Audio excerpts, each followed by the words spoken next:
మంచిది ప్రియులారా. ఇంతవరకు దేవుని దాసుల ద్వారా మనం చక్కటి విలువైన విషయాలు వినడానికి ప్రభు కృప చూపించాడు. అందుని బట్టి ప్రభుకు స్తోత్రాలు. మరి ఒక బలమైన సందేశం మనం వినడానికి ప్రభు సహాయం చేశాడు. ఈ సమయంలో దైవ గ్రంథంలో నుంచి ఒక కుటుంబాన్ని గురించి నేను జ్ఞాపకం చేస్తాను. ఆదర్శ కుటుంబానికి 5 సూత్రాలు.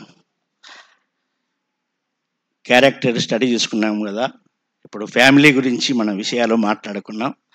కుటుంబ వ్యవస్థ, వ్యక్తులు వ్యవస్థలుగా మారుతూ ఉన్నాం.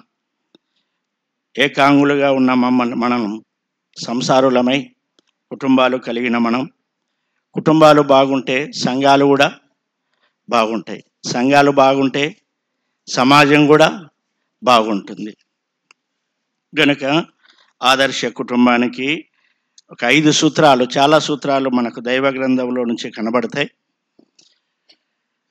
దేవుడి నాకు ఇచ్చిన సమయం కొలది ఈ సమయంలో ఆహ్వానించిన దైవ సేవకులకు, వారి కుటుంబానికి, ఇక్కడ ఉన్న పెద్దలకు, సేవకులకు, పరిశుద్ధులకు ప్రభునామమున ప్రేమ వందనాలు తెలియజేస్తూ ఉన్నాను.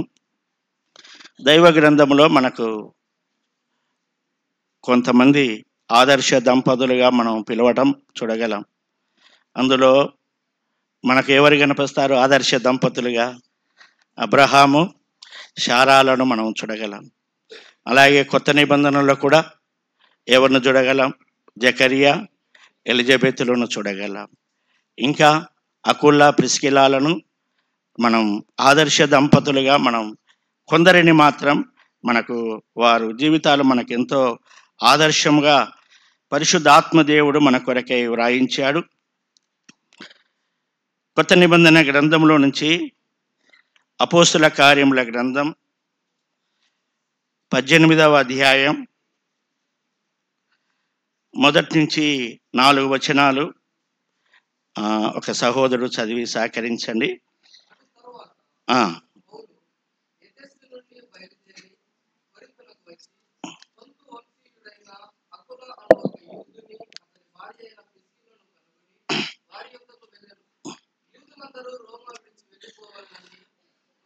చక్రవర్తి ఆజ్ఞాపించినందున వారు ఇటలీ నుండి కొత్తగా వచ్చిన వారు వృత్తికి డేరాలు పుట్టువారు. పౌలు అదే వృత్తి గలవాడు కనుక వారితో కాపురం ఉండెను. వారు కలిసి పనిచేయుచుండెను. అతడు ప్రతి విశ్రాంతి దినమున సమాజ మందిరములో తర్కించుచు యూదులను గ్రీసు దేశస్థులను ఒప్పించుచూ ఉండెను. మనం చదువు. అలాగే రోమియోలకు రాసిన పత్రికలో కూడా చివరి అధ్యాయం, రోమియోలకు రాసిన పత్రిక చివరి అధ్యాయం 3-4 వచనాలు చదువుకున్నాం. 3-4 వచనాలు.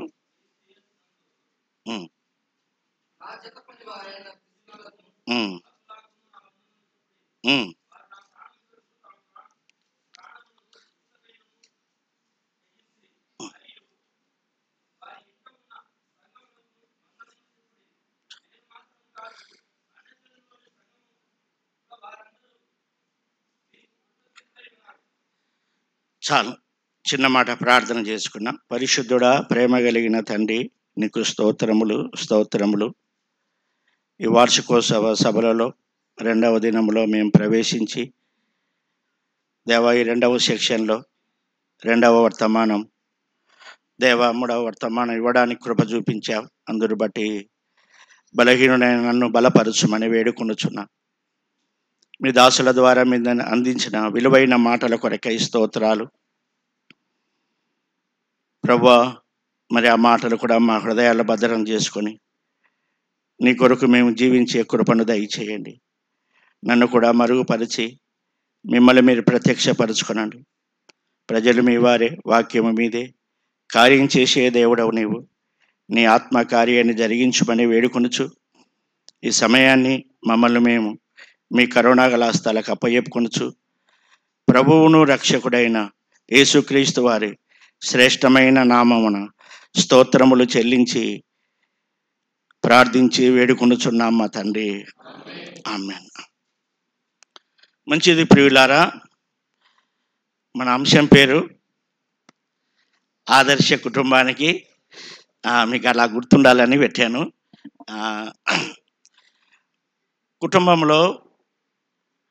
కుటుంబం మొదటిగా ఆత్మీయంగా ఉండాలి. ఎలా ఉండాలి?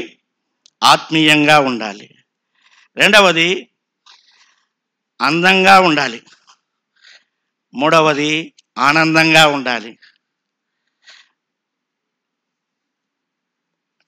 నాలుగవది ఆరోగ్యంగా ఉండాలి. ఐదవది ఆశీర్వాదముగా ఉండాలి. ఈ 5 విషయాలు అలా జ్ఞాపకం పెట్టుకున్నాం. ఒకటి ఆత్మీయంగా ఉండాలి, రెండవది అందంగా ఉండాలి, మూడవది ఆనందంగా ఉండాలి, నాలుగవది ఆరోగ్యముగా ఉండాలి, ఐదవది ఆశీర్వాదముగా ఉండాలి. కుటుంబం ఇలాగూ ఇవన్నీ మనం చదువుకున్న వచనాలు లేవు కదా అని అంటే ఆధ్యాత్మికంగా మనం పోల్చుకొని కొంచెం ధ్యానం చేద్దాం.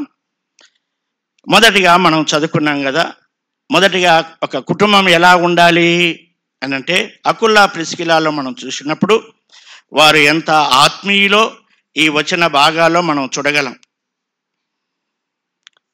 పౌలు గారు కూడా వారి గురించి సాక్ష్యం ఇస్తూ వారి యొక్క ఆత్మీయ జీవితాన్ని మనం చదువుకున్న లేఖన భాగాల్లో చూడగలం. అట్లాగైతే దేవుని బిడ్డలారా, మన కుటుంబాల్లో కూడా మనం కూడా ఎలా ఉండాలి చెప్పండి? ఎలా ఉండాలి? ఆత్మీయంగా ఉండాలి. మన కుటుంబాలు ఉదయకాలం లేవగానే దేవుని బిడ్డలమైన మనమందరం, నేను ఒక ప్రశ్న వేస్తున్నాను, మీరేమనుకోవద్దు. ఎంతమంది ఈ దినం కుటుంబాలలో కుటుంబ ప్రార్థనలు చేసుకున్నాం?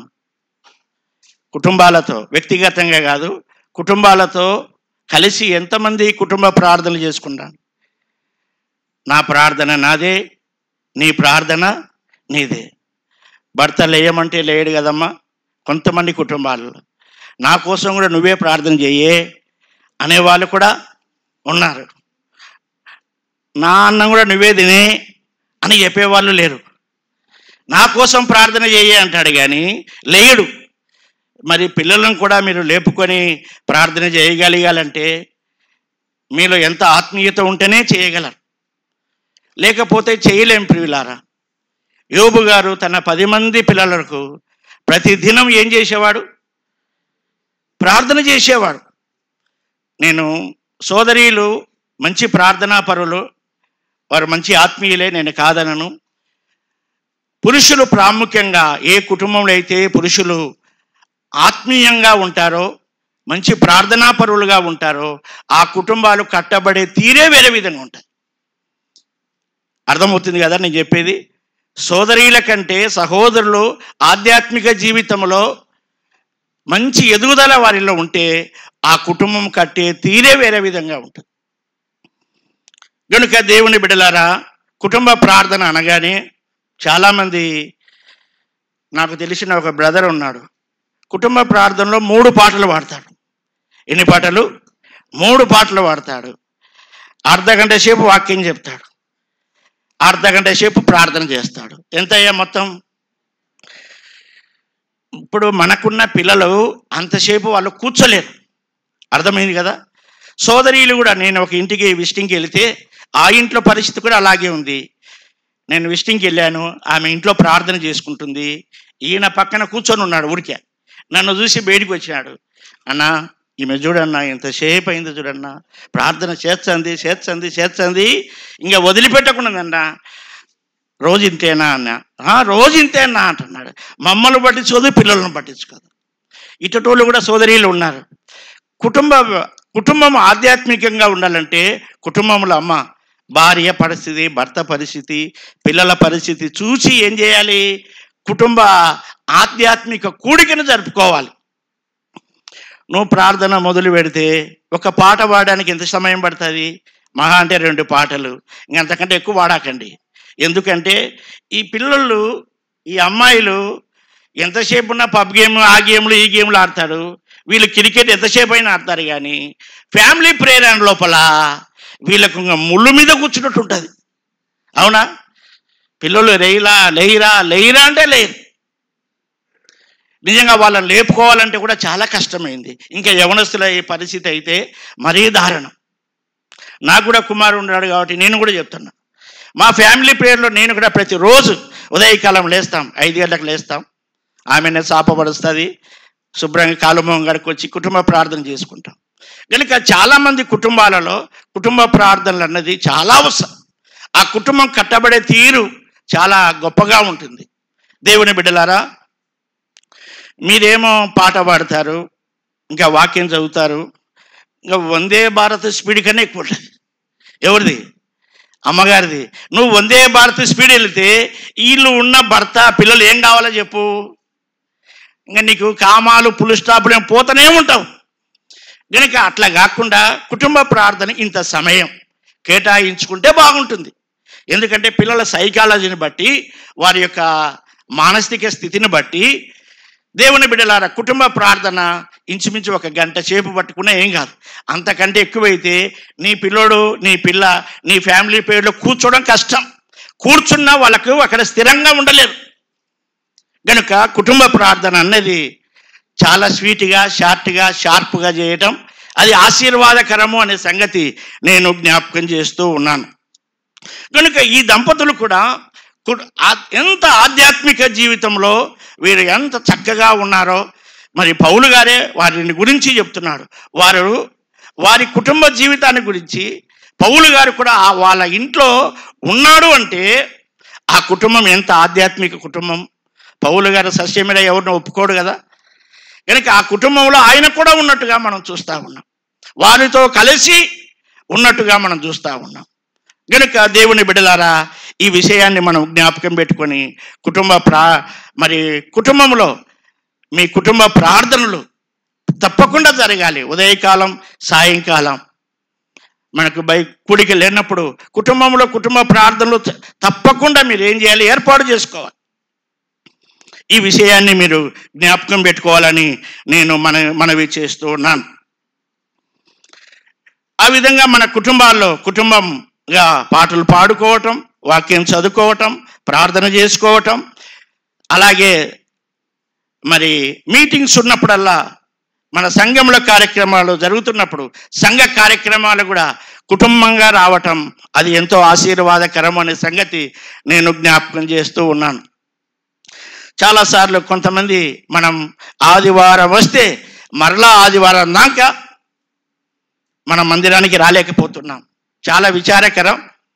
పనులు ఉన్నాయి, బాధ్యతలు ఉన్నాయి, కాదనను. అదే సమయంలో ఇటు కుటుంబం అట్లాగే ఉద్యోగం, అలాగే సంఘం, ఇవన్నీ కూడా మనం ఏం చేసుకోవాలి? బ్యాలెన్స్ చేసుకోవాలి. ఇది మనం ఏం చేయాలంటే ఇది గమనించాలి. ఉద్యోగానికి ప్రాధాన్యత ఇస్తున్నాం, మంచిదే. అట్లాగే కుటుంబానికి ప్రాధాన్యత ఇవ్వాల్సిందే. అట్లాగే సంఘానికి కూడా నీ కుటుంబం క్షేమంగా ఉండాలంటే నీ కుటుంబం సంఘముతో బంధము కలిగి ఉండాలి. బంధం వేరు, సంబంధం వేరు. బంధం వేరు, సంబంధం వేరు. ఎవరైనా మన ఇంటికి బంధువులు వస్తే ఏమంటాం? వాళ్ళు మా సంబంధులు అంటాం కదా. బంధం అంటే భార్యాభర్తల బంధం. సంఘముతో నువ్వు ఎలా ఉండాలి? బంధం కలిగి ఉండాలి. చుట్టాలు ఎప్పుడు వస్తారు చెప్పండి మన ఇంటికి? ఏదైనా కార్యాలు ఉంటేనే వస్తారు. అట్లాగూ మనం చుట్టాల్లాగా ఉండకూడదు. దేనికి? సంఘముకు. కనుక చుట్టాల్లాగా వచ్చేవాళ్ళు కొంతమంది ఉన్నారు. అప్పుడప్పుడు వచ్చేవాళ్ళు, వారానికి ఒక రోజు, నెలకు ఒక రోజు, మళ్ళీ క్రిస్మస్కి ఒక, ఇట్లా వచ్చేవాళ్ళు. వీళ్ళంతా ఏదో చుట్టాలారు. మనం చుట్టాల్లాగా ఉండకూడదు. మన ఆధ్యాత్మిక జీవితంలో దేవుని బిడ్డలారా, సంఘముతో మంచి సంబంధం మనం కలిగి ఉండాలి అనే సంగతి నేను జ్ఞాపకం చేస్తూ ఉన్నాను. కనుక దేవుని బిడ్డలారా, మనమందరం కూడా మన కుటుంబాల్లో చక్కగా ఆధ్యాత్మికంగా మన కుటుంబాలు కట్టబడాలి అని నేను జ్ఞాపకం చేస్తున్నాను. ఇక్కడ ఉన్న యవనస్తులు కూడా నేను జ్ఞాపకం చేస్తున్నాను. నీవు ఇప్పుడు యవనస్తుడిగా ఉన్నావు, అయ్యా నీకు కాబోయే అమ్మాయి కూడా ఎలాగుండా నువ్వు డిసైడ్ చేసుకోక. అన్న చెప్పాడు కదా, అది ఎవరి చేతిలో పెట్టాలి?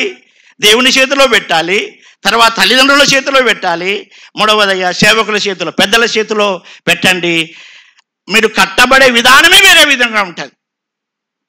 నా జీవితంలో కూడా నేను కూడా నా వివాహ విషయంలో దేవునితోనే నేను ఒక 5 ప్రశ్నలు వేసుకున్నాను. దేవా నాకు ఇటువంటి అమ్మాయిని దయచేయి ప్రభు అని నేను కూడా ప్రార్థన చేశాను. ప్రభువా మంచి ఆత్మీయురాలు కావాలా ప్రభు అని మొదట ప్రార్థన చేశాను. రెండవది, ప్రభువా నన్ను ప్రేమించే అమ్మాయి కావాలా ప్రభు అని అన్నాను. వాళ్ళు ప్రేమించుకునే వాళ్ళు ఉంటారు కదా, ఇది వన్ సైడ్ లవ్ కాదు. నన్ను ప్రేమించాలా, రెండవది మూడవది నా కుటుంబాన్ని కూడా ప్రేమించే అమ్మాయి కావాలా ప్రభువా. అంతకంటే ముఖ్యంగా నిన్ను ప్రేమించే అమ్మాయి కూడా ఉండాలా. ఆ అమ్మాయి నిన్ను కూడా ప్రేమించాలా, నన్ను ప్రేమించాలా, నా కుటుంబాన్ని కూడా ప్రేమించాలా. తర్వాత నీ పరిచర్య కూడా చేసే అమ్మాయి కావాలా ప్రభువా. అటువంటి అమ్మాయి ఎక్కడున్నా నాకు చూపించు ప్రభువా అని నేను ప్రార్థన చేశాను. కనుక దేవుని బిడ్డలారా ఇలాగ ప్రార్థన చేసుకుంటుంటే మా భార్య వాళ్ళ అన్నగారే ఒకరోజు నా దగ్గరికి వచ్చాడు. మా చెల్లెలు ఉంది, వివాహం చేసుకుంటామని డైరెక్ట్ వచ్చి అడిగారు. నాకు ఆయన అప్పటి వరకు నేను చూడలేదు, ఆయనను అప్పుడే చూశాను. చూసిన తర్వాత సర్లేండి ప్రార్థన చేస్తాను అని చెప్పాను. ప్రార్థన చేసి కొన్ని దినాలు కనిపెట్టినాక ఆయన మా ఇంటికి రండి అని చెప్పాడు. వెళ్ళాను, చూశాను. చూసిన తర్వాత మా నాన్న వాళ్ళకి ఇష్టం లేదు, ఎందుకంటే వాళ్ళు పేదవాళ్ళు. అంటే పేదవాళ్ళు అంటే వాళ్ళ నాన్న ఉన్న హయాంలో వాళ్ళు గొప్పవాళ్ళే. ఎక్స్చేంజ్ డిపార్ట్మెంట్లో ఎస్ఐగా పనిచేశాడు. ఆ టైంలో వాళ్ళు బాగున్నారు, కానీ వాళ్ళ అమ్మ నాయన ఇద్దరు చనిపోయారు. వాళ్ళు చిన్నపిల్లలుగా ఉన్నప్పుడే ఇంకా వాళ్ళ పోషణ కొంచెం కష్టమే అయిపోయింది. అయితే మా నాన్న మా అమ్మ వాళ్ళు అన్నారు, ఒరే ఇంటికి పోతే కాళ్ళు కడుక్కన నీళ్ళు ఇచ్చేవాళ్ళు కూడా లేరా, అట్టట అమ్మాయిని చేసుకుంటావురా. మన వాళ్ళు చెప్పేది ఇవే. ఇంటికి పోతే ఏం కడగాలంట, కాళ్ళకు నీళ్ళు ఇచ్చేవాళ్ళు కూడా లేరు కదరా, అట్టడ అమ్మాయిని చేసుకుంటావురా, దిక్కుమొక్కలు ఏంది అడిచి నీకేమి కరవడా, మన స్టేటస్ ఏంది, మనమేందిరా, ఇట్లా చెప్తున్నాను. మరి వాళ్ళు చెప్పినాక నేను కూడా ఏం చేయాలి, దాన్ని ఆలోచన చేయాల్సి వచ్చింది. అయినా కూడా నేను ప్రార్థన చేశాను. ఎందుకంటే నేను అనుకున్న గుణాలు ఆ అమ్మాయిలో ఉన్నాయి. అయినా మా పేరెంట్స్కి నేను నచ్చజెప్పాను, బాగుంటుంది ఈ అమ్మాయిని చేసుకుంటే అన్నాను. ఇంకా వాళ్ళు ఏమి కాదని లేక సరేలేని ఇష్టపడ్డాను. కనుక ఇప్పుడు నా కుటుంబం ఎంత చక్కగా కట్టబడిందంటే, ఎంతగా నన్ను ఆ సోదరి మా భార్య నన్ను ప్రేమిస్తుందంటే అంతగా ప్రేమిస్తుంది. మా తల్లిదండ్రులను ప్రేమిస్తుంది, సంఘాన్ని ప్రేమిస్తుంది, పరిచర్య చేస్తుంది. అంతకంటే నాకేం కావాలా? అందుకే నేను నా భార్య నేను అప్పుడప్పుడు బాగా పొగుడుతూ ఉంటా. నా భార్య పేరు మణి. ఎంత అంటే ఆదివారం మాకు పరిచర్య ఉంటుంది, 4 గంటలకే లేస్తుంది. ఆదివారం నాడు 200 మందికి టిఫిన్ చేస్తుంది. అంటే ఆమె ఒక్కదే కాదు, ఒక 2-3 కలుసుకొని చేస్తుంది. అంటే నా ప్రమేయం ఏముండదు. ఈరోజు సరుకులు పోయి తెచ్చుకుంటుంది, ఆదివారం రేపటికి టిఫిన్కి పరిచర్య. ఆమెనే అన్ని సిద్ధపరుచుకుంటుంది, ఆమెనే గ్రేడింగ్ చేసుకుంటుంది, ఆమెనే ఉదయకాలం టిఫిన్ రెడీ చేసి తోపుడు బండితో యవనస్తులను పట్టుకుని మందిరాన్ని తీసుకెళ్తుంది. అక్కడే పరిచర్య అయిపోతుంది. అన్ని సామాన్లు, స్టీల్ సామాన్ అన్ని సరిదేసేస్తుంది. నా ప్రమేయం ఏముండదు. నువ్వు ప్రార్థన చేసుకుని పరిచర్య నాకు చెప్తూ ఉంటుంది. కనుక దేవుని బిడ్డలారా, నేను ఇంత పరిచర్య చేసిన ఆమెను కూడా అప్పుడప్పుడు కూడా నేను అభినందిస్తూ ఉంటా. ఎందుకంటే ఇంత పరిచర్య చేసి ఇంత ప్రేమించే వాళ్ళను మనం ఏం చేయాలి కదా. మనకు నోటితో పొగడడం చేత కాదు, కానీ తిట్టడం చేతనవుతుంది కదా. ఎప్పుడైనా నీ భార్యను ప్రేమించి చెప్పావా? ఏం చేయనా? నీ భార్యను ఎప్పుడైనా పొగిడినావా? ఏమక్క? మనం పొగడలేం, కానీ వీలైతే బాధ పెడతాం. నా మటుకు నేను కూడా బాధ పెట్టాను. కనుక దేవుని బిడ్డలారా, ఆమె పేరు మణి. నేను చెప్పాడు, మణి నువ్వు మణి అదే నాకు హనే అని చెప్తాను. ఇంకా ఆమె ఏమి నాయన ఇంత బిస్కెట్ వేస్తావే అంటదా. ఈ బిస్కెట్ వేయకపోతే రెస్పెక్ట్ ఇవ్వాలి, అదే సమయంలో బిస్కెట్ కూడా వేయాలా. మనకు రెస్పెక్ట్ ఇవ్వడం రాదు, బిస్కెట్ వేసేది రాదు. మనకు రెస్పెక్ట్ ఇవ్వాలి అదే సమయంలో, ఎందుకంటే వాళ్ళు చేసిన పనికి వాళ్ళని అభినందించాలి. ఆధ్యాత్మికంగా మన కుటుంబాన్ని చాలా చక్కగా కట్టుకోవాలి. కనుక దేవుని బిడ్డలారా, ఈ విషయాలన్నీ మనం గమనించినప్పుడు దేవుని బిడ్డలమైన మనం ఈ విధంగా మన ఆధ్యాత్మిక జీవితాన్ని కట్టుకుంటే మనం ఎక్కడ ఉన్నా, ఏ స్థలంలో ఉన్నా ఏమి దిగులు పడకుండా ఎంత హ్యాపీగా ఉంటామంటే అంత హ్యాపీగా ఉంటాం. కనుక కుటుంబం మొదట ఎలా ఉండాలి అంటే ఆధ్యాత్మికంగా మన జీవితాలు కట్టుకోవాలి అని నేను జ్ఞాపకం చేస్తూ ఉన్నాను. వీళ్ళిద్దరూ కూడా నిజంగా మనం చూసినప్పుడు వేరు వేరు వారే. నాకు అనిపిస్తుంది అకుల్లా ఒక పేదవాడేమో అనిపిస్తుంది, ప్రిస్కిల్లా ఒక హైలీ ఫ్యామిలీ నుంచి వచ్చినట్టుగా, రాజ కుటుంబం నుంచి వచ్చినట్టుగా మనకు భక్తులు చెప్పడం నేను విన్నాను. అవి చరిత్రలో ఉన్నాయి గనుక దేవుని బిడ్డలారా మనం చూసినప్పుడు అయినా ఆ కుటుంబంలో వారి ఇరువురు ఒక కుటుంబంగా, నేను ఉన్నతమైన స్థితిలో వచ్చానని ఈమె ఏమీ అనలేదు, నేను పేదవాడి కదా నన్ను ఈమె ప్రేమిస్తుందో లేదో అని అనుకున్నవాడు కాదు.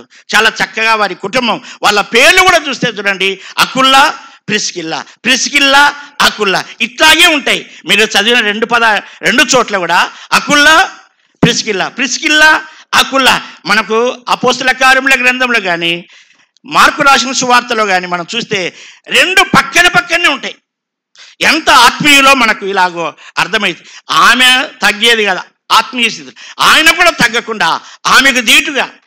చాలామంది కుటుంబాల్లో సోదరీలు బాగా ఆత్మీయంగా ఉంటారు, సహోదరులు ఆత్మీయంగా ఉంటారు.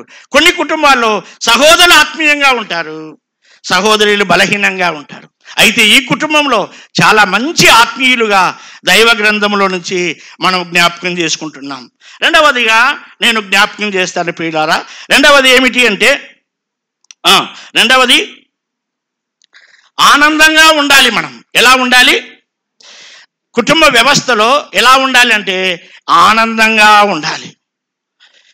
ఈ కుటుంబంలో మనం ఇప్పుడే చెప్పానుగా, ఆమె వాళ్ళు వృత్తికి ఎటువంటి వారు? డేరాలు కుట్టేవారు.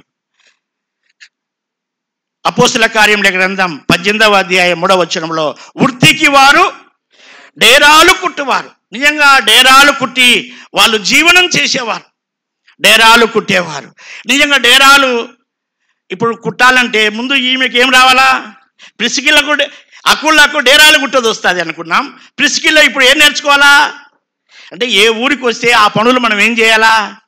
నేర్చుకోవాలి. పుట్టుకొత్త ఎవరికి ఏమి రావు. ఒక సామెత ఉండేది, అంటే మన కెమెరా పెట్టినారు కాబట్టి కొంచెం ఇబ్బంది అవుతుంది, మనం చాలా రిజర్వ్గా మాట్లాడుకోవాలా. అన్నం దీన్ని తర్వాత బిడ్డలారా, మన కుటుంబాలు కూడా ఆనందంగా ఉండాలంటే భార్య భర్తలు ఇద్దరు కూడా ఏం చేసుకోవచ్చు? పని చేయాలి. ఇప్పుడు అకుల్లా ఉన్నాడు, ప్రిస్కిల్లా ఉంది, ఇద్దరు ఏం చేసేవారు? ఇద్దరు కలిసి అనే మాట మనం చూస్తాం. కలిసి కాపురం ఎట్లా చేస్తున్నారు? కలిసి కాపురం చేయించుండేది. అబ్బా ఎంత అందంగా వారు కాపురం చేస్తున్నారు. అమ్మా మీ కుటుంబాల్లో మీరు కాపురం చేస్తున్నారు, అందంగా కాపురం చేస్తారా అంటే అందంగా అంటే ఏమన్నా ఎట్లన్నా ఇది అంటారా? ఆనందంగా కాపురం చేస్తున్నారా? దేవుని బిడ్డలమైన మనం ఈ విషయాన్ని జ్ఞాపకం చేసుకున్నప్పుడు ఆనందంగా అమ్మా మన కుటుంబాల్లో కాపురం చేయాలి. చాలాసార్లు సోదరీలు అనే మాట కదా, వీడిని నాకు తగలగెట్టినారు, వీడిని ఎవరితో చెప్తారు? ఇది పక్కింట్లో చెప్తారు పోయి మళ్ళా ఇంట్లో ఎవరితో వాళ్ళు అనుకునే బాగుంటుంది. ఇది నాకు తగలగెట్టినాడు, ఈ పాస్టర్ అయ్యా నాకు తగలగట్టి చేసినాడు, వీనికి ఊరికి ఓది పాపం అంటారు, మమ్మల్ని కూడా తిడతారు మళ్ళా. కనుక దేవుని బిడ్డలారా ఇట్లా అనకండి. దేవుడు నిన్ను అట్లాగూ స్థిరపరిచాడేమో గనుక ఆ వ్యక్తితోనే పేదవాడు అకుల్లా, అదే సమయంలో ప్రిస్కిల్లా ఒక ఉన్నతమైన కుటుంబానికి చెందిన ఈయనతో కలిసి ఆనందంగా ఏం చేస్తుంది? కాపురము చేస్తున్నట్టుగా దైవ గ్రంథములో మనం చూస్తూ ఉన్నాం.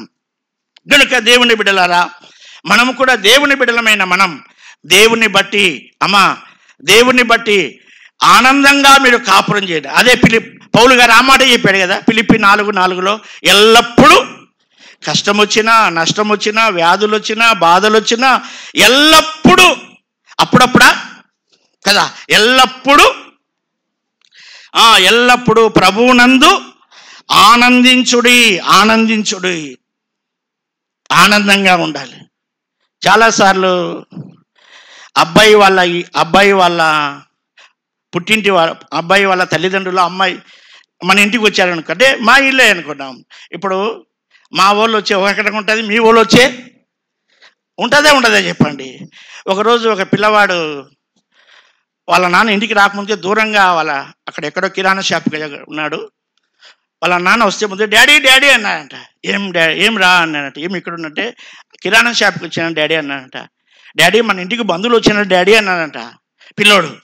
ఒరే చెప్పులు ఏడుండాయి చెప్పురా అని అంటున్నాడంట వాళ్ళ ఆయన. వెంటనే ఒరే చెప్పులు ఏడుండాయంటే వాళ్ళ నాన్నకి ఏమర్థమవుతుంది చెప్పు?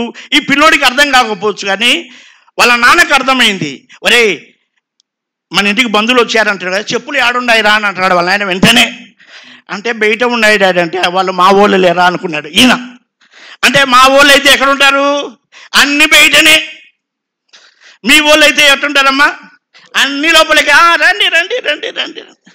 మా ఊళ్ళు వచ్చి ఒక రకంగా పరిచయం ఉంటుంది, మీ ఊళ్ళు వచ్చే మరొక రకంగా ఉంటుంది. మొత్తం మీద ఇంట్లో ఉన్నారు, వాళ్ళకు ఒక షెడ్ ఉన్నది, పక్కన కూర్చోబెట్టారు. అమ్మ నాయన ఇద్దరు కలిసి ఆ ఇంట్లో ఉన్నారు. ఉంటే ఈమె వెంటనే భర్తతో అనేది, నాకు తలనొచ్చిందండి అనింది. ఏమంది? తలనొచ్చింది అనింది. డాడీ వాళ్ళ కొడుకు తండ్రికి చెప్తున్నాడు, డాడీ నా భార్యకు తలనొప్పి వచ్చింది డాడీ, కొంచెం హాస్పిటల్కి వస్తాం డాడీ అన్నాడు. వీడి పక్కకి పిలిచి వాళ్ళ నాన్న చెప్తున్నాడు, ఒరా ఈ తలనొప్పి ఆ తలనొప్పి కాదురా, ఈ తలనొప్పి మేము వచ్చిన తలనొప్పిరా, ఇది నీకు తెలియదురా, ఇది మీ అమ్మతో నాకు ఈ అనుభవం ఎక్కడుంది? మీ అమ్మ దగ్గర నేర్చుకున్నారా బాబు, ఈ తలనొప్పి కాదు, మేము పోతే ఈ తలనొప్పి తగ్గిపోతాయిరా, నువ్వెందుకు హాస్పిటల్కి పోతావురా అని వీళ్ళ నాన్న చెప్తా ఉన్నాడు. అర్థమైంది కదా ఇప్పుడు నేను చెప్పేది? ఈ తలనొప్పి ఏ నొప్పి? తలనొప్పి వచ్చినది కాదు, వాళ్ళు వచ్చినందుకు వచ్చినా వీళ్ళు పోతే ఏమైపోతుంది? ఆ నొప్పి ఇంకా పోతుంది, అంతే. చూడండి కనుక ఈ కుటుంబంలో ఏం లేదు కదా, భర్త తరపు వాళ్ళు వస్తే ఏమొస్తుంది? ఎప్పుడన్నా మనం ఇంగిన పిలిచి బయటికి పోదాండి అని అంటే నాకు కొంచెం ఆయాసం ఉందండి అంటుంది, అంతే. నీరసం అంటారు, అది నీరసం మనకు అర్థం కాదు. అర్థం చేసుకోవడం కూడా మీరు ప్రయత్నం చేయకండి. వాళ్ళను మనం అర్థం చేసుకోలేం, ప్రార్థన చేసుకొని వాళ్ళతో సంసారం చేయాల్సిందే కదా. దేవుని బిడ్డలమైన మనం ఈ విషయాలను జ్ఞాపకం చేసుకుంటాం. అమ్మా మీ కుటుంబంలో అందరినీ, ఇటుపక్క వారైనా అటుపక్క వారైనా, ఇరుపక్షాల వారిని మీరు ఏం చేయాలంటే ప్రేమించేవారుగా, ఆనందంగా వారిని స్వీకరించేవారుగా ఉండాలని నేను జ్ఞాపకం చేస్తూ ఉన్నాను. ఆనందంగా ఉండేవారు ఆరోగ్యంగా ఉంటారు. ఎట్లా ఉంటారు? ఆనందంగా ఉండేవారు ఆరోగ్యకరంగా ఉంటారు. చూడండి, ఆనందంగా ఉండలేని వారు అనారోగ్య పాలవుతారు. నేను చెప్పడం కాదు, సొలొమోను గారే ఈ మాట అన్నాడు కదా. సామెతల గ్రంథం 17వ అధ్యాయం 22వ వచనం తీసిన వారు కొంచెం సహకరించండి. 17వ అధ్యాయం 22వ వచనం. సంతోషము గల మనస్సు ఆరోగ్య, మళ్ళీ చదవండమ్మా మీరందరూ. సంతోషము గల మనస్సు ఆరోగ్య కారణం, నలిగిన మనస్సు. మీ వాళ్ళు వచ్చే మీ ముఖము వాటర్ మిలన్ కన్నా బాగా మెరిసిపోతుంది. మా వాళ్ళు వచ్చే కదా సొరకాయ లెక్క అయిపోతుంది, ఇంత పొడుగు అయిపోతుంది. మీ వాళ్ళు వచ్చే ఎట్లుంటుంది అమ్మా? వాటర్ మిలన్ కదా, కలింగర పండు, మన భాషలో కలింగర పండు లెక్క మెరిసిపోతుంది. మా వాళ్ళు వచ్చే ఇట్ అయిపోతారా మీరు? ఇది న్యాయమేనా అంటారా? దేవుని బిడ్డలారా, ఈ విషయాన్ని గమనించి అకుల ప్రిస్కిలాలు అలాగూ లేరు. ఆనందంగా వారి జీవితాల్లో వారు సాగిపోయినట్టుగా దైవ గ్రంథములో నేను జ్ఞాపకం చేస్తున్నాను. అమ్మా ఇప్పుడు కోడలా నువ్వు మోడల్గా ఉండాలా? ఎట్లా ఉండాలా? కోడలా చెప్పండి అమ్మా, ఇంకా మా గురించి చెప్తున్నాడు ఈయన. నాకది కోడలా నువ్వు మోడల్గా ఉండాలి. ఇప్పుడు నువ్వు కోడలు మోడల్గా ఉంటే అమ్మా భవిష్యత్తులో నువ్వు ఏమైపోతావు? ఇప్పుడు కోడలుగా ఉన్న నువ్వు భవిష్యత్తులో ఏమైపోతావు? అత్తవైతావు. ఏమైతావు? అత్తవైతావు. అప్పుడు నీ సంగతి అర్థమవుతుంది. ఇప్పుడు చెప్తే వినకపోతే నీకు అప్పుడు అర్థమవుతుంది. ఇప్పుడు అత్తలోనే ఎంత బాధ పెడుతున్నారో అప్పుడు నువ్వు కూడా ఇప్పుడు కోడలుగా ఉన్న నువ్వేమైపోతావు? అత్తలు కూడా చెప్తున్నా, అత్తలారా మీరు కూడా ఒకప్పుడు మళ్ళీ నీకు తెలుసు కదా, ఈ అమ్మాయి నా మాట ఎందుకు వింటుంది నీ మాట కదా, నువ్వు వింటే కదా. ముందు ఒక ఆమె ఇట్లే ప్రార్థన చేసింది, ముసలామె ఇంట్లో, దేవా నా కోడలు రుతమ్మ లెక్క ఉన్నతట్టు సహాయం చేయి ప్రభు అనింది. ఈమె తక్కువ తిందిందే. ఈమె ఏమంటుంది? దేవా, కోడలు ఇట్లా ప్రార్థన చేసింది, దేవా మా అత్తగారు ఎట్లా ఉండాలా? నేను చెప్పేది అర్థమైంది కదా నీకు?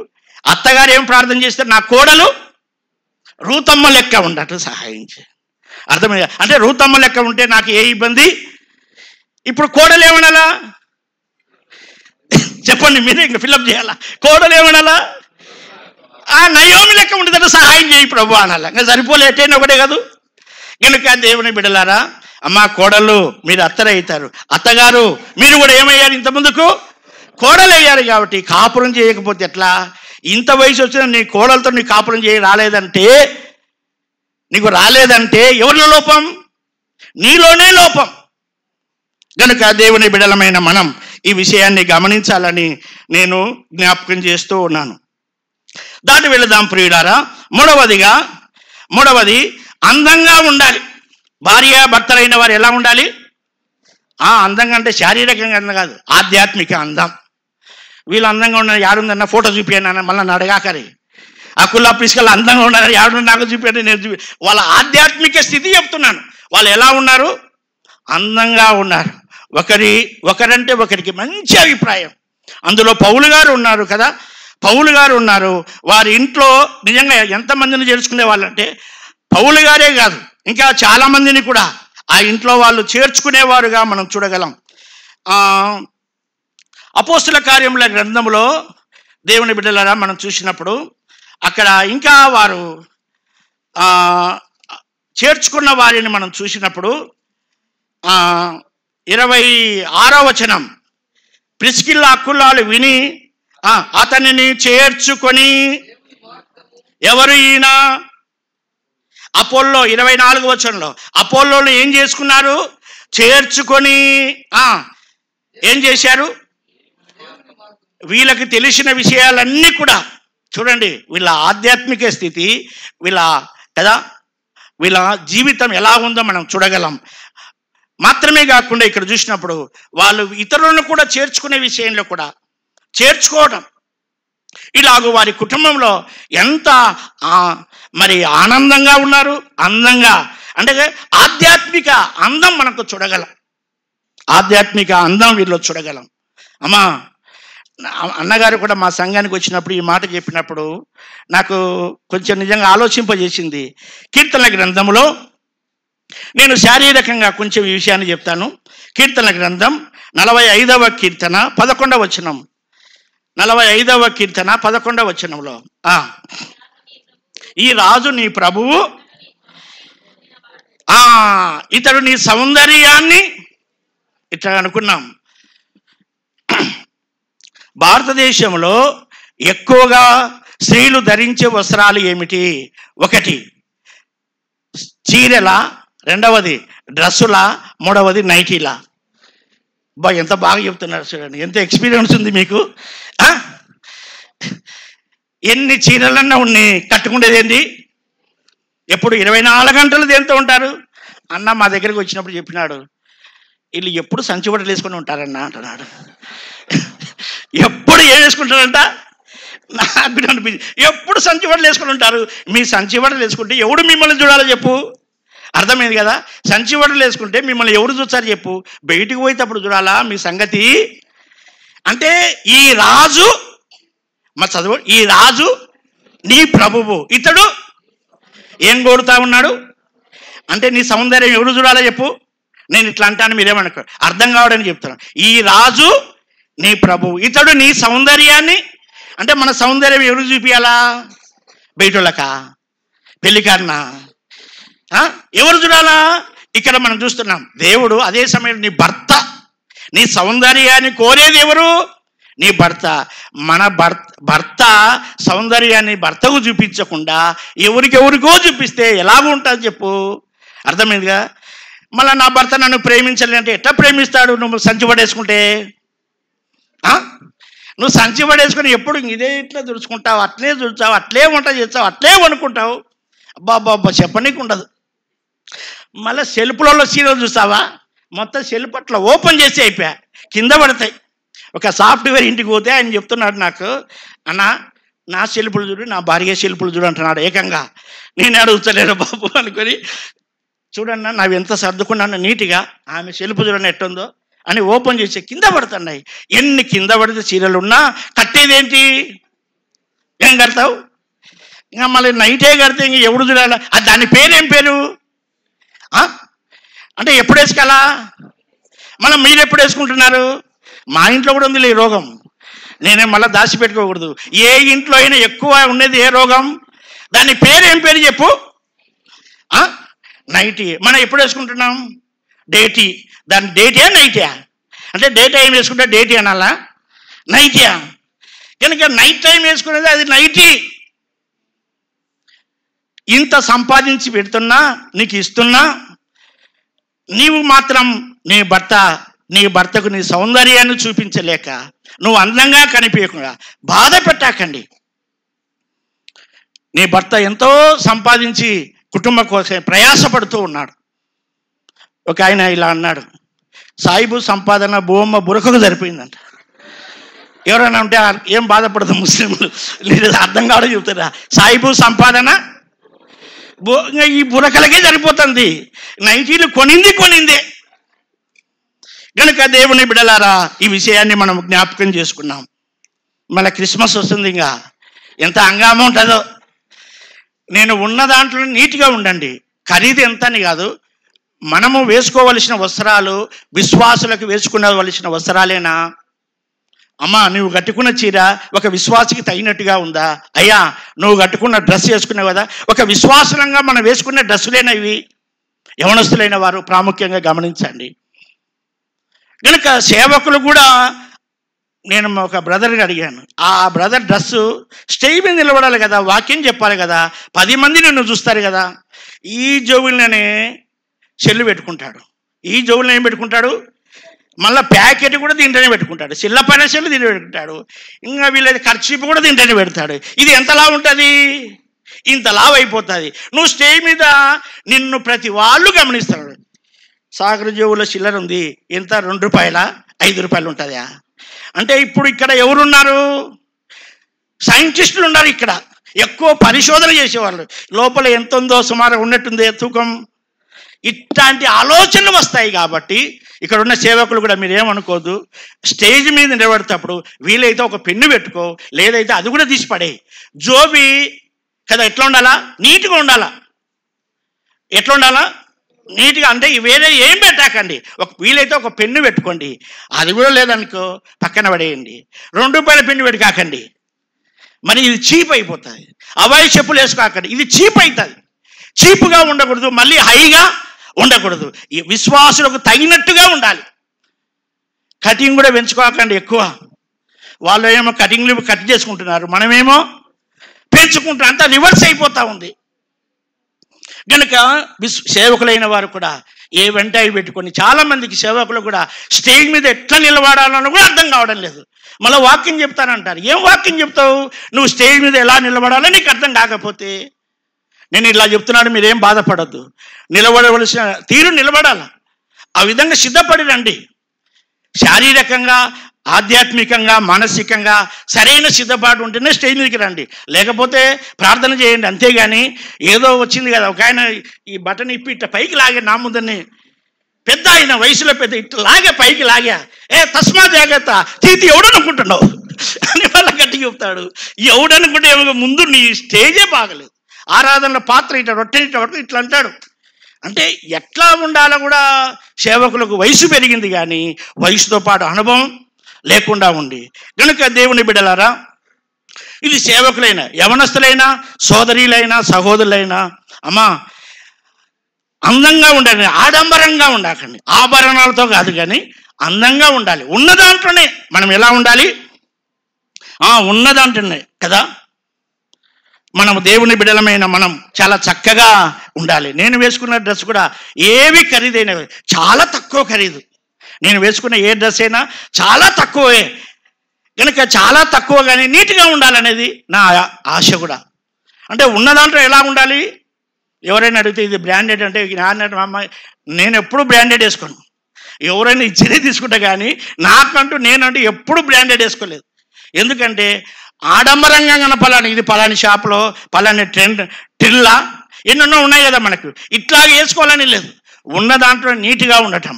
అమ్మ, మీరు కూడా నిజంగా చీర కొంటే జాకెట్ కూడా అంత ఖరీదవుతుంది. దానికి వర్క్ వేయించారు. ఎంత వర్క్ వేయించారో దానికి ఎంత ఖరీదవుతుంది చూడండి. నేను అందుకే అన్నాను, మీ సాయిబు సంపాదన ఈ సీరియలకు, నైటీలకు, ఈ దీనిలకే ఖర్చు పెడతావా? పిల్లల భవిష్యత్తు చూడరా? పిల్లలు చేతికి వస్తున్నారు కదా, వాళ్ళ భవిష్యత్తు ఏంది ఆలోచన చేయరా? కొంచెం పొదుపుగా ఉండండి. పొదుపు లేకపోతే అదుపు తప్పుతుంది కుటుంబం. అర్థమవుతుంది కదా? పొదుపు లేకపోతే భర్త బాగా సంపాదించినాడమ్మా, సంపాదించినప్పుడు కొంచెం పొదుపు చేయండి. వచ్చిందే ఖర్చు చేస్తావా? ఇంకా ఏం అవసరాలు ఉండవా కుటుంబానికి?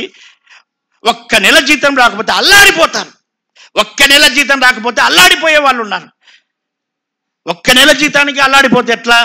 ఒక వారం, ఒక నెల కాదు, ఒక సంవత్సరం జీతం రాకపోయినా ఏం భయపడకూడదు. అంతగా మనం పొదుపు చేయాలి. పొదుపు లేకపోవడాన్ని బట్టి కుటుంబాలు ఏమైపోతున్నాయి? అదుపు తప్పుతూ ఉన్నాయి. గనుక దేవుని బిడ్డలారా, ఈ విషయాన్ని మనం గమనించి మన కుటుంబాన్ని చాలా అందంగా చిత్రీకరించుకోవాలని, ఆ విధంగా మెయింటైన్ చేయాలని నేను ప్రభు పేరట నేను జ్ఞాపకం చేస్తూ ఉన్నాను. గనుక దేవుని బిడ్డలమైన మనం ఈ విషయాన్ని జ్ఞాపకం చేసుకొని మన కుటుంబాలు అందంగా ఉండాలని, ఆనందంగా ఉండాలని, ఆత్మీయంగా ఉండాలని నేను జ్ఞాపకం చేస్తూ ఉన్నాను. కుటుంబంలో సమస్యలు వచ్చాయా? సమస్యలు వచ్చే ఫోన్ తీసుకొని ఇంకా ఈడ విషయాలన్నీ అడిగి చెప్పాకరి ఆడికి. వీళ్ళకి సోదరులకు ఇదే పని. ఇప్పుడు ఫోన్ వచ్చింది కదా, అన్ని విషయాలు ఏం చేస్తుంటారు? ఇంకా వాళ్ళ అమ్మకి చెప్తా ఉంటారు. వీళ్ళ అమ్మ కూడా కొంచెం కూతురికి చెప్పాలా, అమ్మా మీ నాన్న ఎటువంటి వాడు, నేను కాపురం చేశాను కదా, నువ్వు అట్లా సర్దుకోమ్మా దేవుడు సహాయం చేస్తాడని చెప్పారు. వీళ్ళు సర్దుకొని ఏకంగా బట్టలు సర్దుకొని వచ్చారు. యాడికి వీళ్ళకి అర్థమైంది ఏంది? ఇట్లా అర్థమవుతుంది. ఏమని? సర్దుకోమ్మా. ఇప్పుడు చూడండి, 5,000 ఉన్నాయి కదా, 5,000 ఒకటి రకంగా ఉంటాయా? నువ్వు ఎక్కడో ఉన్నావు, ఆయన ఎక్కడో, ఇద్దరు దేవుడు జతపరిచాడు. మరి కుటుంబంలో సర్దుకుపోవాలి, అర్థం చేసుకోవాలి. ఇప్పుడు ఇదే వేలు ఇట్టనండి, సమానంగా వస్తాయి లేవా? ఉన్నాయి లేవా? ఇట్లా పెడితే నేనంటే ఏందనుకున్నావు, మా కుటుంబం అంటే ఏందనుకున్నావు, మా అన్నలు వాళ్ళు కదా, సాఫ్ట్వేర్లు, డాక్టర్లు నీకు ఇచ్చి తెచ్చినారు అని అనాకండి భర్తలను. అయ్యా మీరు కూడా మంచి కుటుంబంలో ఉండొచ్చు, హోదాలు ఉండొచ్చు. ఆ అమ్మాయి మీ ఇంటికి వచ్చింది, ఆ అమ్మాయిని కూడా మీరు ఏం రెస్పెక్ట్ ఇవ్వండి, గౌరవించండి. నువ్వు అట్టడదానివే, నువ్వు ఏం లేని దానివి, దిక్కుమాలి దాన్ని నేను చేసుకున్నాను అనాకండి. మన కుటుంబాలు ఇవే ఇట్లా ఉంటే అన్నీ కదా అప్ అండ్ డౌన్లో ఉన్నాయి. ఇట్లా అంటే సర్దుకపోతే అన్ని సమంగా అయిపోతాయి, సమస్యలు ఉండవు. చూడండి, ఆనందంగా ఉంటాం, అందంగా కనపడతాం. కనుక దేవుని బిడలమైన మనం ఈ విషయాలను జ్ఞాపకం చేసుకొని మన కుటుంబాలు మరి ఈ విధంగా ఉండాలని నేను జ్ఞాపకం చేస్తూ ఉన్నాను. తర్వాత ఆరోగ్యంగా ఉండాలి అని చెప్పాను. తర్వాత ఎలా ఉండాలి? ఆరోగ్యంగా ఉండాలి. కుటుంబంలో మనం ఎలా ఉండాలమ్మా? ఆరోగ్యంగా ఉండాలి. ఈ కుటుంబంలో ఉన్న వారిని వీళ్ళందరూ చేర్చుకుంటారా? పౌలు చేర్చుకున్నారు, అపోలో చేసుకున్నారు, ఇంకా చాలామంది. మనం ఇక్కడ చదివితే రోమిలోకి రాసిన పత్రికలో 16వ అధ్యాయంలో మనం చదివితే 16వ అధ్యాయంలో 3వ వచనాన్ని చదువుకున్నాం. 16వ అధ్యాయం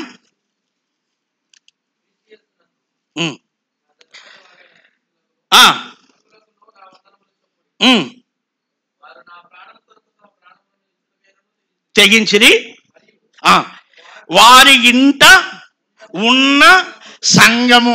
ఆ ఇంట్లో సంఘం ఉందంటే ఎంతమందికి పరిచయం చేయాల్సి వస్తుంది? అవునా? ఇంట్లో సంఘం ఉందంటే వచ్చిపోయే వాళ్ళు ఎక్కువ మంది ఉంటారు. అవునా? కనుక వచ్చిపోవడం మాత్రమే, వాళ్ళకి ఆతిథ్యం కూడా ఇవ్వాల్సి వస్తుంది. అర్థమవుతుంది కదా? ఇంట్లో ఒకళ్ళు, 2, 3, 5 మంది వచ్చే లోపల ఇల్లు ఏమైపోతుంది? మళ్ళీ కసగొట్టుకోవాలిగా, మళ్ళీ బండలు తుడుచుకోవాలి కదా. మనకు ఉదయం లేచాను ఈ పనే కదా, ఉదయం బండ తుడుచాలా, సాయంత్రం బండ తుడుచాలి. మంచిదే తుడచండి, కాదనను. అదే సమయంలో వచ్చిన వారికి అందరికీ కూడా ఏం చేయాలి? ఆతిథ్యం ఇవ్వాల్సి వస్తుంది. ఏదో ఒకటి వాళ్ళకు ఉన్నదే, ఆ ఇంట్లో సంఘం ఉంది కాబట్టి ఆతిథ్యం కూడా ఇచ్చేవాళ్ళు. ఈనాడు సోదరీలు ఈ ఆతిథ్యం విషయంలో అసలు మీ కుటుంబంలో ఉన్న వారికి మీరైనా, నేను ఇలా అంటున్నాను, పిల్లలకు నీ చేతి వంట పెడుతున్నావా? హోటల్ నుంచి తీసుకొచ్చున్నాడు, ఆర్డర్ పెట్టు.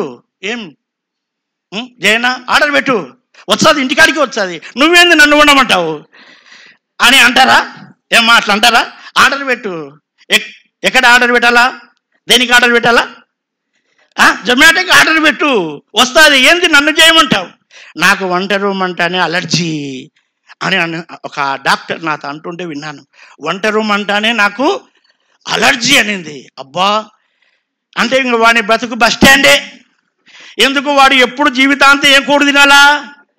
జొమాటో తిని సావాలా? వాడికి జొమాటో కూడు తింటే వాడు ఎక్కువ కాలం బతుకుతాడా? చెప్పండి మీరే. హోటల్ ఫుడ్ తింటే ఇంట్లో ఫుడ్కు హోటల్ ఫుడ్కు డిఫరెన్సే కదా మనం చేసుకున్నది. ఎంత బాగుంటుంది అమ్మా సోదరీలారా. ఈ జీవితానికి అలవాటు పడకండి కదా. ఏదో అనారోగ్యంగా ఉన్నప్పుడు అంటే అది వేరే సంగతి. ఆరోగ్యంగా ఉండి కూడా, చేయగలిగి ఉండి కూడా ఆర్డర్ పెట్టాకండి. డబ్బులు ఉన్నాయి కదా అని ఆర్డర్ పెట్టాకండి.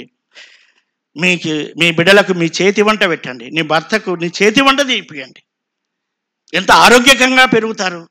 కనుక దేవుని బిడ్డలమైన మన కుటుంబాల్లో నేను ఇలా అంటున్నాను, మెడికల్ షాప్ బిల్లు అతి తక్కువ అంటే ఎవరిదో చెప్పండి. మనకు మెడికల్ బిల్లు ఎంత అవుతుంది? ఇది కూడా గ్యాస్ బిల్లు, కరెంటు బిల్లు, ఈ బిల్లులతో పాటు ఏ బిల్లు ఉంది? మెడికల్ బిల్లు కూడా ఎక్కువ అవుతుంది దినాల్లో. కనుక మెడికల్ బిల్లు మీకు తగ్గించుకోవాలంటే మీరు ఏం చేయాలా? ఇంట్లో ఉన్న ఆహారమును, ఇంట్లో ఉన్న వాటిని, అమ్మా ఒక కేజీ చికెన్ మీరు తెచ్చుకుంటే ఇంటిల్లి బాధంతా ఒక భార్య, భర్త, 2 పిల్లలు 3 పూట్ల తినొచ్చు. మనకి ఇట్లా తినం. ఆర్డర్ పెట్టు అంటాడు. ఎంత అవుతుంది అది? ఇది కొంటే 250 రూపాయలయ్యా. ఆర్డర్ పెడితే ఎంత అవుతుంది? అందుకే నేను చెప్పాను, సాయిబు సంపాదన మళ్ళీ పాయా, మెడికల్ బిల్లు వాయా, మళ్ళీ మెడికల్ బిల్లు కూడా కట్టాల్సింది. వాడు ఏదో తీసుకొస్తాడు, అది తింటాం, అనారోగ్యానికి గురవుతా ఉన్నాం. కనుక దేవుని బిడ్డలారా, సోదరీలైన మీరు ఆధ్యాత్మికంగా ఇటు శారీరకంగా మీరు ఆరోగ్యంగా ఉండాలంటే ఉదయమే లేయాలి. ఇది మంచి అలవాటు. చూడండి, ఉదయమే లేవాలి. సామెతల గ్రంథంలో 31వ అధ్యాయం 15వ వచనములో మనం చూద్దాం. చూడండి, సామెతల గ్రంథం 31వ అధ్యాయం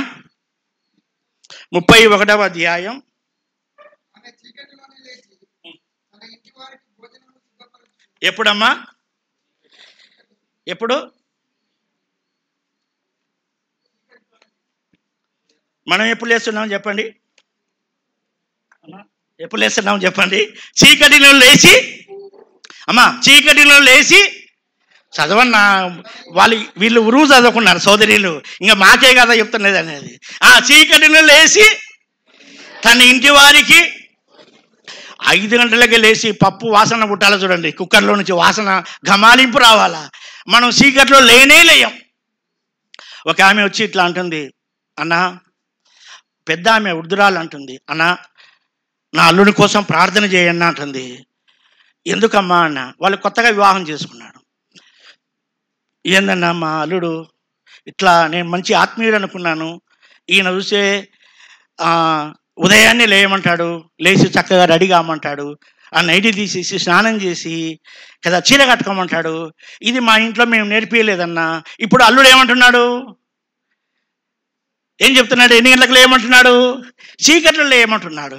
కనుక మా అల్లుని మార్పు కొరకు ప్రార్థన చేయండి అంటుంది ఒక ఆమె. ఎవరి కోసం ప్రార్థన చేయాలా? అల్లుని కోసం. అల్లుడు ఎప్పుడు లేపాలా? కూతుర్ని 7 గంటలకు లేపితే మంచోడు కదా. ఉదయాన్నే చీకట్లు లేపితే అల్లుడి కోసం ఏం చేయమంటుంది ఈమె? అమ్మాయి వాళ్ళ అమ్మ వచ్చి నాతో చెప్తుంది, ఏమని?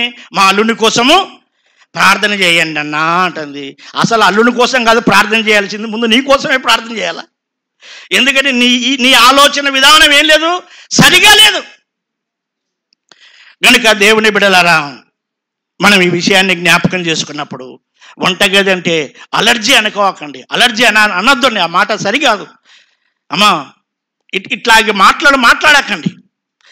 మన జగనన్న వాళ్ళ అమ్మ చూడండి, వాళ్ళ ఇంటికి ఎవరు వచ్చినా ఆమె చేతితో వంట పెడుతుంది. ఎప్పుడైనా అట్లా పెట్టిన వాళ్ళు ఉన్నామా? మన ఇంటికి వచ్చిన వాళ్ళతో కదా. ఆమెనే స్వయంగా వచ్చిన వాళ్ళకి ఆమెనే వడ్డిస్తుంటుంది. మీరు చూశారు కదా టీవీలో వార్తలు వింటప్పుడు, నేను కూడా అట్లా చూశాను, చాలాసార్లు చూశాను.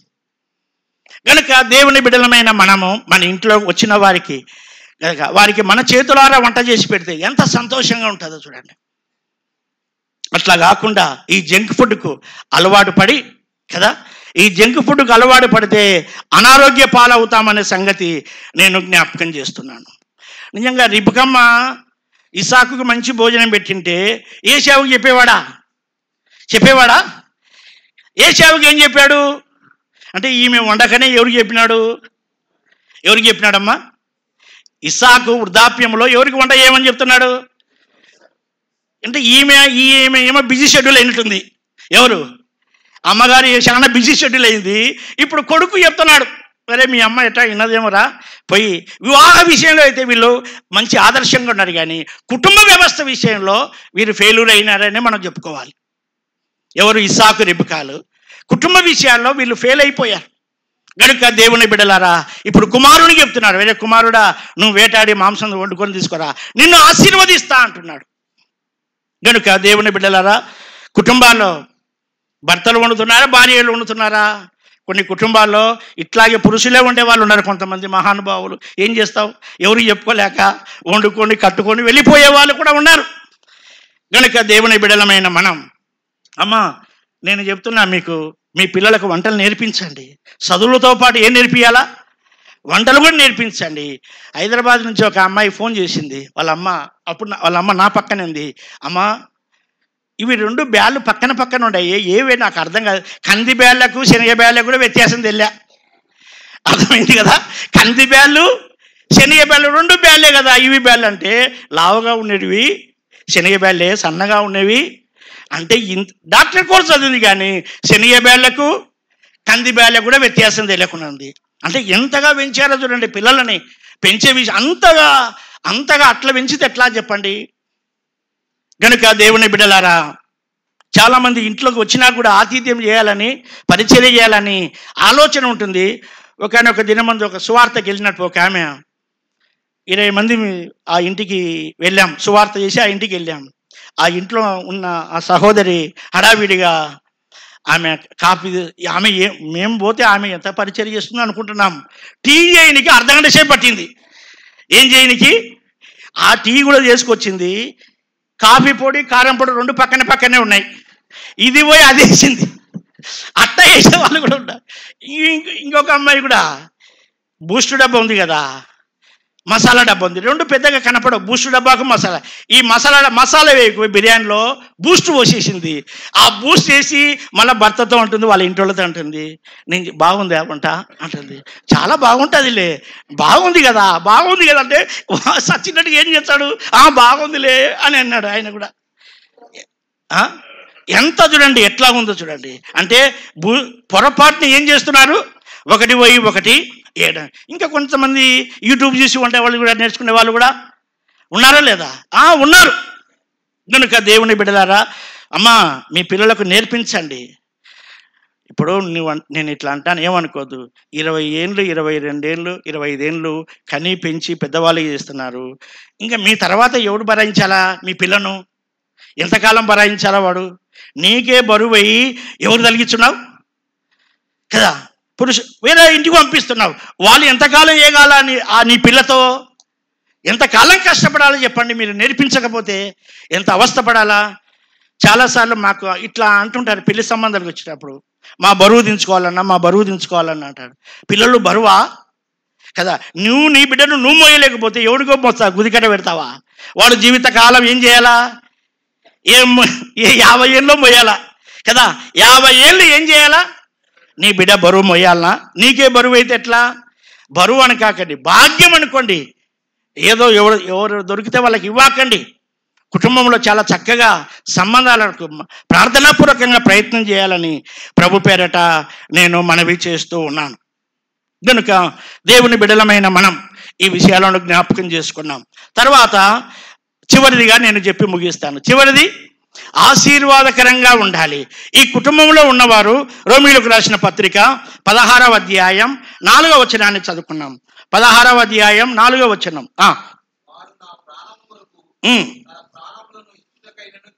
చివర్లైనా నేను మాత్రమే కాదు, అన్యజనులలో సంఘముల వారందరూ వీరికి ఎంత ఆశీర్వాదకరంగా బ్రతికారు చూడండి. అన్యజనులైన వారు సంఘంలో వారు వీరికి కృతజ్ఞ. అంటే ఎంత ఆశీర్వాదకరమైన బ్రతుకు బ్రతికారు అకుల్లా ప్రిస్కిల్లాలు. అమ్మా, నువ్వున్న కుటుంబానికి, నువ్వున్న సంఘానికి, నువ్వున్న సమాజంలో నువ్వు ఆశీర్వాదకరంగా ఉండాలి అని నేను జ్ఞాపకం చేస్తూ ఉన్నాను. కనుక సేవకులకే కాదు, సంఘాలకే కాదు, చాలా సంఘాలకు, అన్యజనులైన సంఘాలకు కూడా వీరు కృతజ్ఞులై ఉన్నారని ఈ దంపతులు ఎంత ఆదర్శంగా వీరు బ్రతకగలిగారు. కనుక దేవుని బిడ్డలమైన మనం కూడా మన కుటుంబాలకు మనము, అలాగే మనం ఉన్న సంఘానికి మనము ఆశీర్వాదకరంగా ఉండాలని నేను జ్ఞాపకం చేస్తూ ఉన్నాను. కనుక ప్రభు బిడ్డలమైన మనం ఈ విషయాలను జ్ఞాపకం చేసుకున్నప్పుడు మనము, మన కుటుంబం, మన పిల్లలు, ఇతరులకు, మనము అలాగే ఇతరులు కూడా దేవుడు అదే చెప్తారు కదా. మనకు 128వ కీర్తనలో అదే చూస్తాం. సియోనులో నుండి యెహోవా నిన్ను ఎక్కడి నుంచి? మనం సంఘానికి వెళితే యెరూషలేములో అంటాడు, మళ్ళీ సియోను అంటాడు. కనుక అక్కడ ఆ మాట చదువుదామా? చూసి నేను ముగిస్తాను, టైం అయిపోయింది. 128వ కీర్తన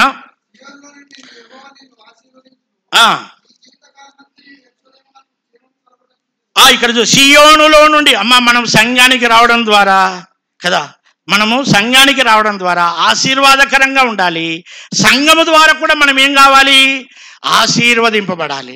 సంఘానికి నీవు, నీ కుటుంబం రావడం ద్వారా ఆశీర్వదింపబడాలి.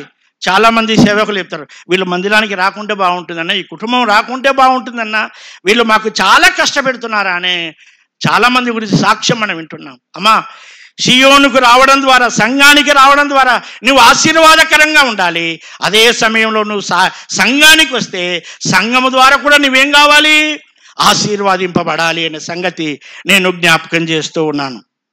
కనుక ప్రభు బిడ్డలమైన మనము, మన కుటుంబం, మన పిల్లలు కూడా, మన పిల్లల విషయాల్లో కూడా బహు జాగ్రత్తగా మనం ఉన్నాం. మాట వినలేదా పిల్లలు? ఈ మధ్య నేను ఒక విషయం విన్నాను. మాతో పాటు పనిచేసే వ్యక్తి, సహోదరుడు, ఆయన బ్రెయిన్ స్ట్రోక్ వచ్చింది. ఈ మధ్యనే రెండు రోజుల కిందట భూస్థాపన కూడా జరిగింది. బ్రెయిన్ స్ట్రోక్ వచ్చింది. ఎక్కువ పిల్లల విషయం ఆలోచన చేసేవాడు. ఈ పిల్లల విషయం ఎక్కువ ఆలోచన చేసేవాడు. ఆ పిల్లలకు ఫోన్లో ఏమి కదా, బైక్ ఏమి కదా, వాళ్ళు చేసే చిన్న చిన్న ఉద్యోగాలు, ఈ పిల్లలకు వీళ్ళు పెట్టే ఖర్చులు ఎక్కువ, రాబడి తక్కువ, ఇన్పుట్ తక్కువ, అవుట్పుట్ ఎక్కువైపోతూ ఉంది కదా. మనం అంటుంటాము కానీ ఈ పిల్లలకు మన విషయాలు అర్థం కావు, మనం చెప్పాం వాళ్ళకి, అది సమస్య. మన సాధక బాధకాలు మన పిల్లలతో మనం పంచుకోం. మనం ఏదో రిచ్ అనుకుంటున్నాం, మన పిల్లలు బాగా ఉండాలనుకుంటాం. మంచిదే, నేను బాగా ఉండాలి. అదే సమయంలో మీ కష్టాలు, సుఖాలు కూడా వాడికి చెప్పండి.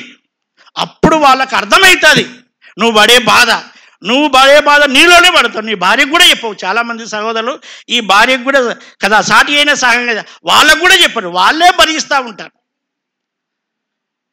పిల్లలకు మనం ఈ విషయాలు చెప్పకనే వాళ్ళకు అర్థం కాక వాళ్ళు విలాసవంతమైన జీవితానికి అలవాటు పడుతున్నారు. ఇతరులతో వాళ్ళు పోల్చుకుంటున్నారు, అన్యజనులతో వాళ్ళు పోల్చుకుంటున్నారు. కనుక ఇటువంటి ఖరీదైన వస్త్రాలు కావాలా, ఖరీదైన సెల్లు కావాలా, ఖరీదైన బండి కావాలా కదా, వీటి మీద ఎక్కువగా వారు ఫోకస్ పెడతా ఉన్నారు. నీ రాబడి ఎంత నాన్న, నా రాబడి ఇంతరా, మీ అమ్మ రాబడి ఇంతరా, మన ఖర్చులు ఇవిరా, మనకు అప్పులు ఉన్నాయిరా, ఇవన్నీ నువ్వు ఎప్పుడైనా చెప్పావా నీ పిల్లలకి? చెప్పలేదు. ఎందుకు చెప్పలేదు? అవసరం లేదులే అంటున్నావు. అవసరం లేదంటున్నావు కాబట్టి వాడు ఏమడుగుతున్నాడు? నువ్వు ఏ విషయాలు వారితో చెప్పకుండా వాళ్ళు అడిగినదల్లా కొనిస్తూ ఉంటే, మా నాన్న మంచోడు, నువ్వు కొనిస్తే వాడు మంచోడు, నువ్వు కొనియకపోతే మా డాడీ శాడిస్ట్, మా అమ్మ శాడిస్ట్, ఇట్లాగే అంటున్నారు. కొనియకపోతే నా ఇష్టం, నాకు కొనియాల్సిందే, నా ఇష్టం అంటున్నారు. దేవుని బిడ్డలారా, యవన బిడ్డలారా, నీ ఇష్టం నీకు నష్టం, నీ ఇష్టం నీకు కష్టం, నీ ఇష్టం నీకు అరిష్టం. తల్లిదండ్రులను దుఃఖపెట్టాకండి, తల్లిదండ్రులను ఏడిపించాకండి, వారికి పడే కష్టాన్ని మీరు చూడండి. యవన బిడ్డలారా, అర్థం చేసుకొని తల్లిదండ్రులను బాధ పెట్టాకండి. ఒక కుటుంబంలో నేను వెళ్ళినప్పుడు వాళ్ళ అమ్మ మీ పిల్లల కొరకే మీరు, వాళ్ళు ఇప్పుడు ఈ వయసులో వారు కొంచెం వయసు వచ్చారు కాబట్టి వారు చెబితే వినరు కాబట్టి చెప్పండి, ప్రార్థన చేయండి. ప్రాముఖ్యంగా వీలైతే కన్నీటి ప్రార్థన చేసి మీ పిల్లలకు చేతులు పట్టుకొని చెప్పండి, అరే బాబు అరే బాబు ఇలా కాదు నాన్న, ఇలా ఉండకూడదురా, మనం దేవుని బిడ్డలరా, ఇలా ఉండకూడదురా అని చెప్పండి. చేతులు పట్టుకుని చెప్పండి. ఒక సహోదరి నాకు ఆమె చెబుతుంటే చాలా బాధ అనిపించింది. వాళ్ళ వాళ్ళ యవనస్తుని కాళ్ళు పట్టుకుందండి. వాళ్ళ కుమారుని కాళ్ళు పట్టుకుంది. అరే నా కుమారుడా, నాన్న మనం దేవుని బిడ్డలనరా, అరే మనం దేవుని బిడ్డలనరా, ఇలా బ్రతకూడదురా, ఇటువంటి తిరగకూడదురా, ఇట్లా చేయకూడదురా అని కాళ్ళు పట్టుకొని చెప్పింది. ఎప్పుడైనా ఒక తల్లిగా ఒక తండ్రిగా ఇలా చెప్పావా నీ పిల్లలకి? చెప్పావా? వినకపోతే కొడతావు. ఒక వయసు వచ్చినాక కొట్టాకండి. కొడితే వాళ్ళు రెబల్స్గా తయారవుతారు. అసలు వాళ్ళు ఇంట్లోనే ఉండరు. ఎంత కష్టమవుతుంది కుటుంబ వ్యవస్థ అంతా. మనమే బజార్లో ఇడిచిన వాళ్ళం అవుతాం. మనము ఎక్కువ ఇప్పుడు ఆలోచన చేసి మన పిల్లల గురించి ఎక్కువ ఆలోచన చేసి ఇప్పుడు బ్రెయిన్ స్ట్రోక్లు వస్తున్నాయి. నాకు తెలిసిన ఈ మధ్య కాలంలో ఇద్దరికి జరిగింది ఇట్లాగే. కంపెనీలో పనిచేస్తున్న ఒక అతన్ని కూడా వాళ్ళ నాన్న అబ్బాయిని మందలించాడు, ఇట్లా తిరగవద్దు నాన్న అన్నాడు. వాడు సూసైడ్ చేసి చచ్చిపోయాడు. ఇది నా వల్ల నా కుమారుడు చనిపోయాడని ఈ తండ్రి హైదరాబాద్కి వెళ్ళి లాడ్జ్ తీసుకుని అక్కడ మందు తాగి చచ్చిపోయాడు. ఎంత కుటుంబ వ్యవస్థ ఎట్లయిపోతుంది చూడండి. ఈ మధ్య లాస్ట్ వీక్లో జరిగిన సంఘటన నేను చెప్తున్నా ఇవన్నీ. కనుక దేవుని బిడ్డలారా, మన కుటుంబాల ద్వారా మనం ఆశీర్వదింపబడాలి. ఇతరులు కూడా ఎలా ఉండాలి? ఆశీర్వాదకరంగా ఉండాలని నేను జ్ఞాపకం చేస్తున్నాను. యవన బిడ్డలారా, సోదరులారా, ప్రభునామమున ప్రేమతో మీకు మనవి చేస్తున్నాను. యేసు ప్రభు వారి యొక్క ప్రేమ మనకు అర్థం కావాలి. ప్రాముఖ్యంగా యేసు ప్రభు వారు నిన్ను నన్ను ప్రేమించకపోయినా ఆయన ప్రేమించారు. లోక ప్రేమకు ఆకర్షితులు కావకండి, దేవుని ప్రేమకు ఆకర్షితులు కారండి. యోహాను రాసిన మొదటి పత్రికలో 4వ అధ్యాయం 19వ వచనంలో మనం ప్రేమించకపోయినా మొదట ఆయనే తొలి ప్రేమ ఎవరిది? యేసయ్యదే అండి. మనము ఏంటంటే ఆయన చూసి మనం ప్రేమిస్తున్నాం. ఆయన ప్రేమ తొలి ప్రేమించకపోయినా ఆయన ప్రేమించాడండి. ఇంత ప్రేమించిన వారు ఎవరైనా ఉన్నారా? అయ్యా నిన్ను ప్రేమించిన వారు ఎవరైనా ఉన్నారా? అమ్మా నిన్ను ప్రేమించిన వారు ఎవరైనా ఉన్నారా? ప్రేమించకపోయినా ప్రేమించేవారు ఉన్నారా? లేరు ప్రియులారా. ఎక్కడే కానీ ఎవరిలో కానీ ఎన్నడే కానీ చూడని ప్రేమ యేసయ్య ప్రేమ. ఆ ప్రేమ ప్రభువారు మన పట్ల చూపించి యోహాను రాసిన మొదటి పత్రిక 4వ అధ్యాయం 10వ వచనంలో ఆ ప్రేమామయుడైన ప్రభువారు మన పాపముల కొరకై ప్రాయశ్చిత్తము చెల్లించాడు. కనుక ఇందులో ప్రేమ ఉన్నది. ప్రాయశ్చిత్తము చేయడంలో ప్రేమ చూపించాడండి. ఆ ప్రేమామయుని ప్రేమకు ఆకర్షితులవుతావా? ప్రభు నమ్ముకుంటావా? అయ్యా అమ్మ, ప్రభు నామము నా 2 చేతులు జోడించి చెబుతున్నాను. ప్రభు నమ్మలేదా? ప్రభు నమ్ముకోవాలని ప్రేమతో మనవి చేస్తున్నాను. ఇంత గొప్ప రక్షణ నిర్లక్ష్యం చేస్తే ఎలాగో తప్పించుకుంటాం. గనుక దేవుని బిడ్డలారా, అయ్యలారా, అమ్మలారా, ఈ వార్షికోత్సవ సందర్భంగా ప్రభు పేరట ప్రేమతో మనవి చేస్తున్నాను. యేసయ్య వారు మన కొరకే ప్రాణం ఇచ్చి తను సమాధి చేయబడి తిరిగి లేచాడు. ఒకప్పుడు అన్యుడిగా ఉంటున్న నన్ను కూడా ధన్యుడిగా చేశాడండి. పాపరోత బ్రతుకుతో ఉంటున్న నన్ను కూడా దేవుడు పవిత్ర జీవితం ఇచ్చాడు. దేవుడు నన్ను ఆశీర్వదించాడు, నా కుటుంబాన్ని ఆశీర్వదించాడు. అనేకులకు ఆశీర్వాదకరంగా బ్రతకడానికి ప్రభు కృప చూపుతున్నాడు. ఆయన ఎవరినైనా ఆయన మన పట్ల కలిగి ఉన్న ఆలోచనలు చాలా ఉన్నతమైనవండి. ఎంత ఉన్నతమైనవంటే అమ్మా, మన పట్ల మనం కలిగి ఉన్న ఆలోచన, మన పిల్లల పట్ల మనము కలిగి ఉన్న ఆలోచన కంటే నీ పట్ల, నా పట్ల, మన పిల్లల పట్ల దేవుని కలిగి ఉన్న ఆలోచనలు ఎంత గొప్పవి.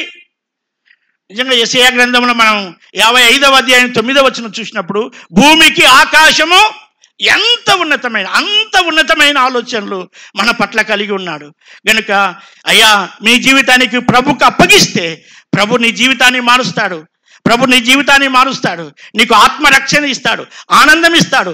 భూమి మీద దేవుడు నిన్ను ఆశీర్వదిస్తాడు. కనుక ప్రభు నమ్మని వారు ప్రభు నమ్ముకోవాలని ప్రేమతో మనవి చేస్తున్నాం. నమ్ముకున్న మనము మన కుటుంబాలు ఈ విధంగా మనం చూస్తున్నాం. ఆదర్శ దంపతులకు 5 సూత్రాలు మనం చూసాం. 1 ఆత్మీయంగా ఉండాలి, 2వది ఆనందంగా ఉండాలి, 3వది అందంగా ఉండాలి, 4వది ఆరోగ్యంగా ఉండాలి, 5వది ఆశీర్వాదం. ఆ విధంగా ఉండడానికి ప్రభు తన కృపనిచ్చి మనకు సహాయం చేయను చేసుకుందాం.